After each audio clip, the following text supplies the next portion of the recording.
riba itu dosa besar dan itu diumpamakan seperti menzinahi ibu kandung. Apa sih bedanya gitu yang konvensional dengan yang syariah ini kayak gitu kan? Jadi bank syariah itu responnya masih bank syariah. Uang ini kan tidak sama dengan daging babi ya. Jadi haramnya bukan karena kertasnya, tapi perbuatannya.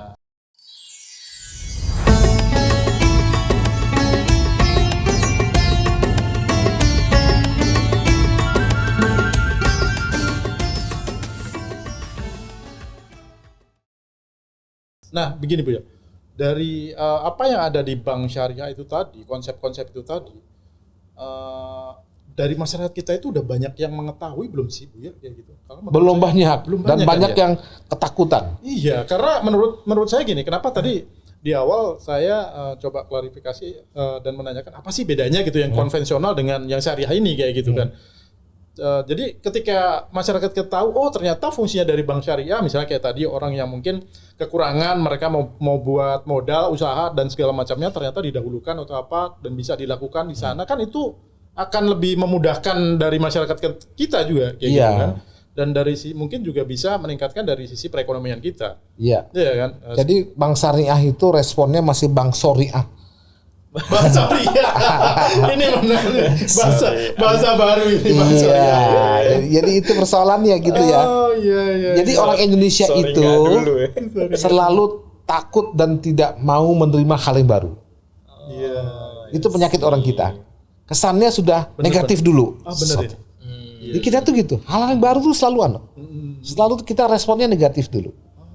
Itu kelemahan kita kadang-kadang gitu. Nah, jadi makanya tadi saya bilang bank syariah ini adalah bank smart. Karena dia bisa melakukan pegadaian, dia bisa jual beli, ya kan? Dia bisa sewa menyewa. Ya kan? Nah itu kan menurut hemat saya kalau ada usaha seperti itu kan dia multipurpose ya. Betul, ya kan? Jadi ibaratnya kalau kata orang Betawi itu kalau ada nasabah datang, ya apa yang lu mau, ya aneh bisa kasih, itu kan gitu. Itu kan gitu. Iya kan? Iya itu kan. Nah gitu. Nah, kira-kira kan begitu ya. Tapi kalau ke bank konvensional ya hanya bisa patokannya bunga. Betul. Bunganya gede di depan atau di belakang. Diatur-atur aja sama dia kan gitu. Iya. Negonya kan begitu. Wah, kalau terlalu bunga. Dan yang jadi kacaunya lagi kalau seandainya ekonomi ini tahu-tahu resesi. Bunga naik, ya kita harus bayar bunga naik juga. Iya, betul. Kalau di bank syariah nggak boleh. Kalau sudah dipatok ini nggak ada usaha dengan akad yang di depan tadi. Cicilan segitu ya segitu aja, nggak boleh dirubah-rubah. Lebih pasti. Nah, yang pasti kalau maksudnya di bank syariah itu selalu harus ada akad itu tadi ya. Harus ada itu dulu. Itu tadi kalau orang nikah itu harus ada akadnya gitu. Nah, bedanya gini Bu ya. Terkadang saya juga di teman-teman saya itu misalnya mereka pada mau beli rumah misalnya, ada yang beli rumah gitu. Oh, besok saya akad kayak gitu ya. Nah, itu apakah sudah pasti dia menggunakan syariah atau yang konvensional? Maksudnya konvensional apakah ada akadnya itu juga? Di konvensional kan istilahnya kontrak ya. Oh, kontrak ya. Ya, kontrak gitu ya. Nah, kontraknya ya jual membeli rumah yang lain ya dengan sistem hutang kan. Iya, berarti mereka nih teman-teman saya salah sebut berarti ya. Iyalah. Iya, karena setahu saya ketika saya tanya misalnya pakai bank apa misalnya. Iya. Pakainya gitu. Misalnya bank konvensional gitu, bukan bank syariah, tapi dia bilangnya minggu depan mau akad kayak gitu. Nah, berarti dia salah sebut sebenarnya, bukan akad disebutnya ya kayak gitu. Karena memang akad itu dalam bahasa Arab ya. Bahasa Arab, betul. Jadi sebenarnya kalau kita menggunakan, saya mau akad berarti harusnya dia menggunakan bank syariah kayak gitu ya. Iya. Bu ya. Terus itu ada kan rumah nih tadi Bu ya. Cuma kan kita tahu sendiri bahwa mayoritas masyarakat Indonesia itu kan memang di level middle ke bawah lah ya gitu. Jadi pinjamannya tuh banyak yang sifatnya nggak sampai rumah, tapi kayak motor segala macam gitu. Itu kan disebutnya kan kalau di pasar modal konvensional itu pembiayaan tuh Bu ya. Nah di syariah ini ada nggak sih yang pembiayaan itu? Kalaupun ada bedanya nggak sama yang di pembiayaan di sektor pasar modal konvensional? Iya, tadi pembiayaan tadi itu kan pakai skim jual beli. Ya, tapi membayarnya secara mencicil. Ya, jadi berbeli. Jadi kalau seandainya di syariah itu tadi ya soal beli mobil tadi. Itu udah hak dia. pada saat mobil pertama. itu. Iya, karena sudah beli kan, walaupun dia baru masih mencicil. Tapi kalau dari segi hak, itu udah hak dia sudah beli. Cuman haknya belum lengkap karena cicilannya belum lunas sama bank. Tapi itu sudah jadi hak dia karena dia sudah beli kan. Iya betul. Iya, jadi jual beli itu kan terjadi transfer of right. Ya, haknya berpindah kan jadinya gitu ya. Dia sudah beli. Kalau di konvensional transfer of right itu di ending setelah lunas gitu kan biasanya. Iya, Tapi betul. kalau di syariah itu di awal sudah terjadi ya? transfer of right Iya. gitu ya. Berarti nggak bisa ditarik nih. Itu pertanyaan berikutnya. Bisa nggak nih? Bisa ditarik nih uang Ya itu kan mobilnya. caranya bank syariah itu kan dia tahan surat-suratnya kan. Tapi dia nggak bisa menarik itunya. Ya, nah ya, walaupun dia sudah punya milik dia secara syariah milik dia, tapi kan dia nggak bisa jual sembarangan karena ditahan BPKB-nya oleh bank kan, karena dia belum lunas semuanya. Itu maksudnya gini. Maksudnya Ya. gini Bu ya. Ketika dia misalnya nggak bisa bayar misalnya kayak gitu kan. Kalau di konvensional mungkin beberapa bulan nggak bisa bayar, ditarik dong mobilnya kan sama pihak itunya, misalnya banknya atau leasingnya kayak gitu. Tapi kalau di syariah ini nggak bisa ya ditarik. Nah, di syariah itu ada opsi pertama. Kalau seandainya dia tidak mampu, itu di reschedule. Oh, dikasih opsi itu. Di opsi reschedule. Kalau dia juga tidak mampu, baru dilelang. Selisihnya berapa dikembalikan kalau memang artinya bank dapat dia juga dapat gitu. Sesuai dengan harganya. Fair banget ya. Iya ini sebenarnya ya mungkin yang dari masyarakat kita nggak banyak tahu kali ya. Gitu kalau tahu ini mungkin orang akan lebih milih pembiayaan syariah. Oh iya, saya yakin mungkin ya 90% orang pasti akan memilihnya ke situ. Karena lebih fleksibel kan kayak gitu kan. Iya. Berarti itu pada saat pelelangan juga itu atas kesepakatan kedua belah pihak juga kan Iya. gitu kan. Jadi teman-teman saya yang Tionghoa Chinese, dia lebih senang menggunakan dana dari bank syariah. Oh gitu. Karena lebih fair kan? Betul. Iya. Lebih fair. Kalau terjadi apa-apa, dia bilang bisa reschedule. Betul. Dia bilang gitu. Wah enak Pak kalau begini Pak. Kan kita bisnis kan up and down ya Pak. Ya, dia bilang. Iya gitu. betul. Nah misalnya bisa dibantu lagi gitu. Jadi kalau bank syariah itu kalau dia bisnisnya bagus tapi karena perekonomian lagi kurang bagus, itu malah bisa ditambah lagi dananya. Supaya dia bisa lebih hidup. Di gitu. top up lah bahasanya. Di top up ya gitu. Ya, biar gitu ya. jalan lagi kayak itu, biar nggak kehabisan modal. Ini yang harus kita literasi orang masyarakat kita nih Bu ya, kayak banyak hal-hal yang seperti ini yang kita baru tahu gitu. Kita pun bahkan walaupun kita di sektor yang agak finance ya sebenarnya di sektor finance gitu, kita baru tahu ada yang seperti ini. Iya. Gitu, Bu, ya. Ya, jadi ya mudah-mudahan ya kayak gitu ya. Dengan saya hari ini ngobrol, dan mungkin saya akan lebih ke syariah. Oh, saya sih sudah pasti. Sudah pasti ya. Saya baru tahu. Mudah-mudahan lah. Menarik. Jadi ada keberkahannya ya. Iya, udah pasti itu. Dan mungkin dari saya bisa cerita lah nanti mungkin ke istri saya kalau misalnya ini dia ngomongin riba, saya bisa jelaskan. Karena dalam Islam riba itu dosa besar. Iya, betul. Dosa besar. Dan itu diumpamakan seperti menzinahi ibu kandung. Wah, gimana tuh? Jadi pantas nggak main-main. Benar-benar menghindari. Dia nggak main-main. Jadi memang kalau kita itu takut sekali sebenarnya dengan riba ini ancaman. Dan malah itu dalam Quran itu diperangi orang. Riba itu ya. Riba itu orang yang mau meriba itu. Jadi rentenir diperangi.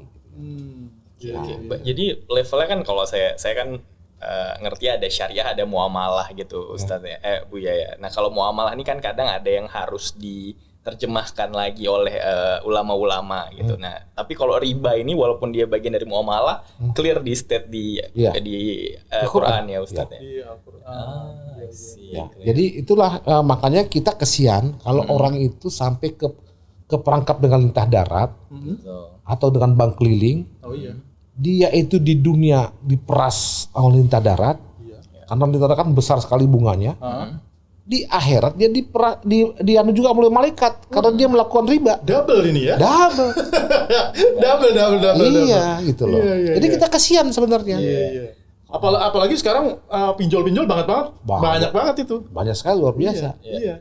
Yang legal banyak, yang ilegal juga banyak juga itu. Itu lebih lintah darat lagi. Benar Mas Didi. Kalau misalnya tadi kita dengar kan banyak banget nih benefit yang diberikan oleh bank syariah kepada masyarakat gitu. Tapi kan bank ini kan perusahaan ya Bu ya. Iya. Nah, dari mana Bu ya dia mendapat keuntungannya kira-kira kalau misalnya dari margin tadi atau gimana? Ya, dari margin tadi dia dapat Gitu ya, keuntungan berarti ya. ya. Karena dia harus memberikan bagi hasil kepada orang deposito tadi kan, orang nabung kan. Iya. Iya. Nah, jadi dia juga harus amanah juga. Ah, Ya, harus membayar bagi hasilnya kan. Iya, Nah, cuma kan bagi hasilnya tergantung kinerja dia kan. betul. Nah, itu di situ bedanya mungkin. Kalau di naruh duit deposito di bank konvensional udah Tidak jelas ada kan kinerja. bunganya sekian, nggak mau tahu banknya itu Iya, fix lah. apa nggak tahu, kita nggak mau, pokoknya kita harus Iya, terima tahu sekian kan untung. gitu. Gitu. ya. Tapi kalau di bank syariah bunganya floating itu tadi ya. Iya, jadi bukan bunga, jadi bagi hasil. Bagi hasil. Iya. Iya, bagi hasil. Nah, ini yang kadang-kadang orang nggak mau. Karena nggak fix kayak gitu Ya ya. nggak jelas katanya. Iya, Ya nggak pasti katanya. Oh iya betul. Nah, karena apa? Masa depan itu tidak pernah ada pasti. Iya. Contohnya saya sekarang nih, kita berdua. Apa besok kita pasti hidup? Belum tentu. Tentu. Ya. Iya. Jangan-jangan bangun tidur kita sudah liwat kan. Tapi masyarakat kita tuh Buya ya, bener kata Buya, memang masyarakat itu sukanya yang pasti-pasti, kayak gitu loh. Contoh misalnya kayak kita ngomongin kita di sektor finansial di investment kayak gitu kan. Ternyata kenapa banyak masyarakat Indonesia yang kena tipu dengan investasi yang fix itu tadi gitu. Iya. Iya kan, misalnya dijanjiin, oh fix nih sebulan misalnya 10% dapat untungnya kayak gitu. Iya. Nah itu banyak banget ternyata yang Iya. suka. Iya. Ya, tapi padahal itu riba. Iya. Memakan riba. Iya, riba. Dan itu sebenarnya nggak boleh juga kan. Kayak gitu. Nggak boleh, haram. Iya. Baik. Itu kan mengeksploitasi manusia sebenarnya. Betul, setuju Ya. itu. Ya kan? Jadi kan uang beranak uang tuh namanya tuh. Iya. Uang beranak uang. Iya sih. Iya. Ya tanpa usaha kerja segala macam uang beranak uang kalau kita punya uang. Itu kan mengokohkan kepada orang yang punya uang itu dia akan kaya terus dengan cara merente tadi kan. Ini kan cara merente itu kan dengan cara membungakan itu kan berarti orang itu asal punya duit dia bisa kaya raya terus walaupun dia nggak kerja kan. Iya betul. Betul. Berpihak pada orang yang punya banyak uang gitu. Sementara Iya. orang yang tidak punya banyak uang makin ke bawah lah gitu. Nah, Bu ya, ini kan tadi saya tercerahkan sekali nih. Tapi masalahnya rekening saya itu rekening konvensional semua. Iya. Gitu. Nah, kalau misalnya nanti saya pindahkan ke rekening syariah, nih rekening saya semua yang tidak banyak sebenarnya isinya gitu. Ya. Nah, Banyak juga nggak apa-apa sih. ya. Nah, tapi kalau misalnya saya kembalikan lah, saya kan udah punya rekening syariah nih, tapi misalnya kayak ada saudara saya yang belum pakai rekening syariah. Kalau misalnya saya transfer uang saya dari rekening syariah ke bank konvensional gitu, itu gimana tuh? Nggak tahu ya hukumnya atau ini ya gimana? Kalau kita Bu, ya? mentransfer lalu mereka langsung mengambil tidak diendapkan dapat bunga nggak ada masalah. Oh, di bunganya tadi. Bunganya tadi. Jadi kalau kita ngirim duit ke teman atau orang susah, dia punyanya konvensional. Istilahnya sebagai penampung saja. Oke. Karena transfer, lalu dia tidak endapkan dapat bunga nggak ada masalah. Oh gitu. Jadi Misalnya saya nih ya, saya bekerja sebagai konsultan, ada perusahaan dia nggak mau pakai syariah, oke. harus pakai BCA Pak. Kami mau pakai BCA, ya sudah saya pakai BCA. Ditransfer ke BCA ke saya, tapi langsung uang itu saya pakai, saya pindahin ke nggak masalah. Uang ini kan tidak sama dengan daging babi ya. Iya. Jadi haramnya itu di perbuatan, bukan di kertas uangnya. Paham. Kalau babi nih, kalau Jelas. babi ditempel dengan daging sapi dalam satu bejana air, Oke. itu daging sapinya jadi haram. Karena najisnya Betul. babi menjadi bisa mutan najis. mempengaruhi. Jadi semuanya najis. Iya. Kalau uang tuh enggak, makanya kita boleh ngambil dari ATM karena uang itu walaupun bersentuhan dia tidak masalah. Jadi haramnya bukan karena kertasnya, tapi perbuatannya. Ah, itu. Oke, niatnya kayak Ya gitu perbuatannya tadi, perbuatannya meriba itu yang haram. Iya. Jadi kalau ada orang Islam uang haram itu artinya uang dari Perbuatannya. Ya perbuatannya. Iya. Baik. Bukan uang kertasnya yang haram bukan. Iya. Karena uang kertas juga haram juga dari judi juga pindah ke real juga laku. Itu dia. Kita nggak tahu dapat duit itu tadi ternyata ini uang ini sebenarnya dari kasino loh tadi ya. Iya, gitu kan. kita nggak tahu kan Kita gitu. nggak tahu kayak gitu ya. Tapi uang ini nggak haram kayak gitu. Betul, Yang haram adalah perbuatannya itu tadi kayak Iya, gitu. iya, iya. Oke. Berarti apa hari ini clear ya? Clear sih. Ya mudah-mudahan sih apa ya dengan adanya kita ngobrol kayak gini ya kan Ya. itu kita membuat literasi seperti ini ya mudah-mudahan masyarakat bisa tercerahkan juga Ya, kan gitu. terima kasih.